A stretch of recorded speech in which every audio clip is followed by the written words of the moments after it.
எல்லாருக்குமே தெரியும் அங்கே என்ன நடந்ததுன்னு. அங்கே ஊர்க்காரங்களும் தெரியும். ஊர்க்காரங்க அன்னைக்கே வந்து பேட்டி கேட்டிருக்காங்க நிறைய பேர். இந்த மாதிரி சக்தின்றப்ப என்ன அடிச்சாங்க.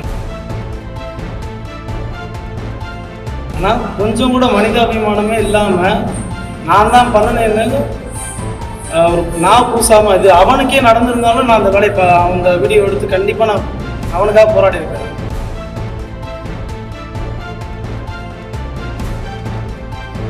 நாங்கள் கோர்ட்டே அன்றைக்கி ஹைகோர்ட் டைரக்ஷன் ஐயா நீதிபதி என்ன சொன்னாங்கன்னா அவங்களுக்கு ப்ரொடெக்ஷன் கொடுங்கன்னு உடனே கொடுங்கன்னு அன்றைக்கி சொன்னாங்க. ஆனால் அது யாருக்கு ஏன்னா எனக்கு பிரச்சனை இல்லை, நான் என் வீடு பண்ண கூட நான் வந்து கவலைப்படலை. எல்லோரும் வந்தாலும் என் பேர் சக்தி சார். ஃபுட்டேஜ் வீடியோ ஃபுட்டேஜ் பார்த்துட்டு சம்பவம் நடக்கும்போது இருந்தால் நடந்ததெல்லாம் நாங்கள் வந்து நாங்கள் சொல்லியாச்சு, ரிப்போர்ட்டில் சொல்லிட்டோம். இன்றைக்கி நீதிபதி விசாரணை நாங்கள் போயிட்டு வந்து தான் இருக்கோம்.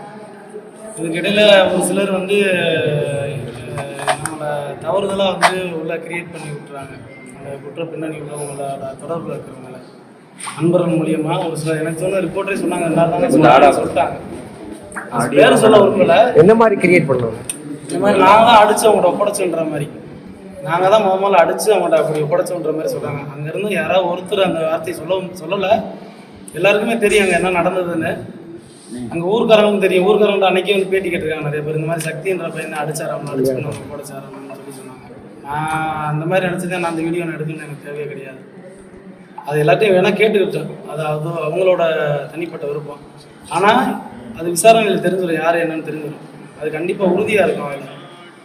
ஆனால் கொஞ்சம் கூட மனிதாபிமானமே இல்லாமல் நான் தான் பண்ணினேன்னு ஒரு நான் பூசாமல் இது அவனுக்கே நடந்திருந்தாலும் நான் அந்த வேலை இப்போ அந்த வீடியோ எடுத்து கண்டிப்பாக நான் அவனுக்காக போராடி இருப்பேன் நான். ஆனால் நான் என்னையே அவனை இந்த இதில் சம்மந்தப்படுத்துன்ற வகையில் பேசி ரொம்ப மன உளைச்சல் ஆகி இந்த 2 நாளாக அவன் என் மாமான்ற வார்த்தை சொல்ல மாட்டேன். நான் ஜாதி மதம் பார்த்து பழகுறவன் நான் கிடையாது. என்ன விசாரித்து பார்த்துங்க. கடைசி நேரம் வரையும் மாமா அப்படின்னு சொல்லி அவன் கண்ணில் பார்த்தேன் நான். அவ்வளோதான். இந்த மற்ற விஷயம் நான் சொல்லிட்டேன். அவ்வளோதான். இந்த அவனுக்கு கொஞ்சமாச்சும் உறுத்தணுன்றக்காக தான் நான் அதை சொல்கிறேன். நாங்கள் கோர்ட்டே அன்றைக்கி ஹைகோர்ட் டைரக்ஷன் ஐயா நீதிபதி என்ன சொன்னாங்கன்னா அவங்களுக்கு ப்ரொடெக்ஷன் கொடுங்கன்னு உடனே கொடுங்கன்னு அன்றைக்கி சொன்னாங்க. ஆனால் அது யாருக்கு ஏன்னா எனக்கு பிரச்சனை இல்லை, நான் என் வீடு பண்ண கூட நான் பற்றி கவலைப்படலை. ஆனால் இது நான் வந்தவனை தான் என்னை சார்ந்த மற்ற சாட்சிகளும் ரெடியானாங்க. ஒரு சிலர் பயந்தவங்க கூட. ஆனால் இன்றைக்கி அவங்க பயப்பட ஒரு சூழ்நிலை உருவாகி இருக்கணும்னு எனக்கு ஒரு மாதிரி தோணுது. எனக்கு பிரச்சனை இல்லை, நான் என்னையை பற்றி கவலைப்படலை. நான் எல்லாத்தையும் துணிஞ்சு தான் நான் ரெடியாக நிற்கிறேன். நான் அரசவோ மற்ற காவல்துறை உயர் அதிகாரிகளோ நான் தவறு சொல்லலை. அன்றைக்கி நடந்த சம்பவம் குற்றத்துக்கு சம்மந்தப்பட்டவங்க எல்லாத்துக்குமே நடவடிக்கை எடுங்கன்னு தான் நான் என்னோட கோரிக்கை. நான் அரசவோ யாரையுமே நான் தவறுதலாக சொல்லலை. இது சப்போர்ட் பண்ண மீடியாவுக்கும் மற்ற அனைவருக்குமே நன்றி. பாதுகாப்பு எங்களுக்கு கண்டிப்பாக கொடுக்கணும், ப்ரொடெக்ஷன் கொடுத்தே ஆகணும் கண்டிப்பாக. அந்த இளைஞர்லாம் ரொம்ப பயந்துருக்காங்க.